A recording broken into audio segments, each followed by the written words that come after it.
Je vous ai présenté dans une première vidéo l'objectif de CoCoWorker, entretenir des relations épanouissantes au travail. Parce que nos relations avec nos collègues et notre manager ont un impact déterminant sur notre bien-être et notre motivation.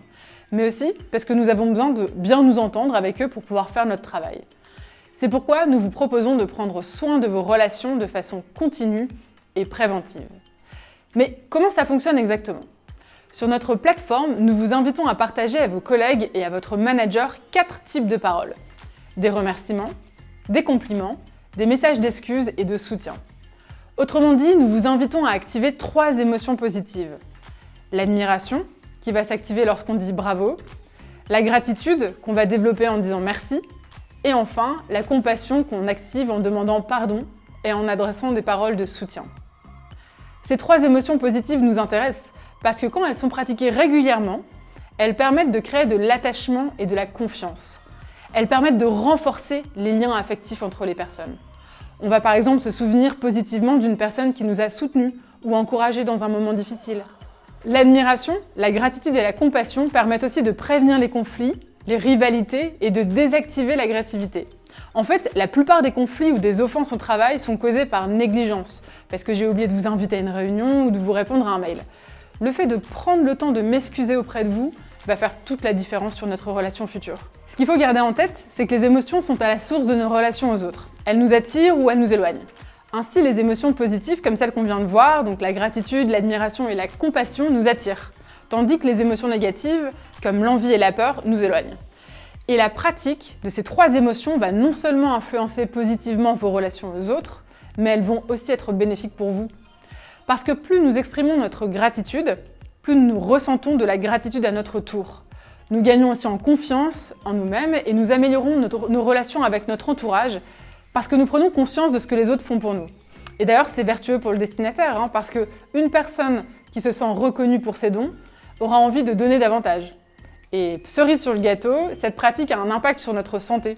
Les études de Martin Seligman, qui est le père de la psychologie positive, révèlent qu'on y gagnerait en espérance de vie. Et pour ce qui est de l'admiration, c'est un peu le même mécanisme que la gratitude. Plus on complimente, plus on ressent de l'admiration. Et cet exercice va vraiment aiguiser notre regard sur les autres pour y déceler leurs qualités, leurs compétences et leurs réalisations. L'admiration a aussi un effet sur celui qui reçoit le compliment. Quand vous complimentez un collègue, vous lui faites prendre conscience de ses qualités. Vous lui communiquez de la confiance en lui. Et surtout, vous lui donnez envie de s'améliorer. Car plus nous sommes complimentés, plus nous avons envie de nous perfectionner. Pour ce qui est de la pratique du pardon, cela a une autre vertu. Plus nous nous excusons, plus nous ressentons de la compassion pour la souffrance que nous avons causée aux autres. Ainsi, pardonner aide à reconnaître les erreurs et à favoriser la cohésion. Le pardon mène à la réconciliation. Chacun va de l'avant, donc s'améliore et se dépasse. Et plus nous recevons des paroles d'excuses, plus nous oublions les offenses et les vexations. C'est une sorte de pansement pour nos relations. Enfin, pour ce qui est du soutien, plus nous exprimons des paroles de consolation et d'encouragement, et plus nous ressentons de la compassion pour la souffrance des autres.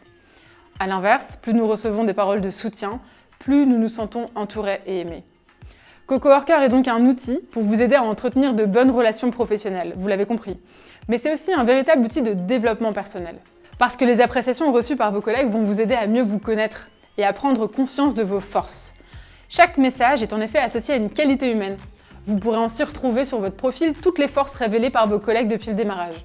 C'est utile parce qu'on n'est pas toujours les meilleurs pour identifier nos points forts et surtout, les qualités humaines restent beaucoup plus complexes à autodéclarer. Par exemple, c'est pas évident de pouvoir affirmer qu'on est bon en leadership. Ici, les paroles valorisantes de vos collègues vont vous permettre de le dire très factuellement. Ensuite, l'exercice que nous vous proposons de faire va contribuer à développer votre attention positive aux autres, à faire preuve d'empathie. De cette manière, c'est un outil qui contribue à développer vos compétences émotionnelles et relationnelles, qui sont des composantes clés de l'intelligence émotionnelle. Maintenant, vous devriez, je l'espère, y voir plus clair sur les bénéfices de la pratique de CoCoWorker sur vos relations et pour vous-même. Ce que je vous invite à retenir, c'est que les émotions positives que nous vous proposons de pratiquer, à savoir l'admiration, la gratitude et la compassion, permettent de créer de l'attachement et de la confiance entre les personnes, mais aussi de prévenir les conflits et les rivalités.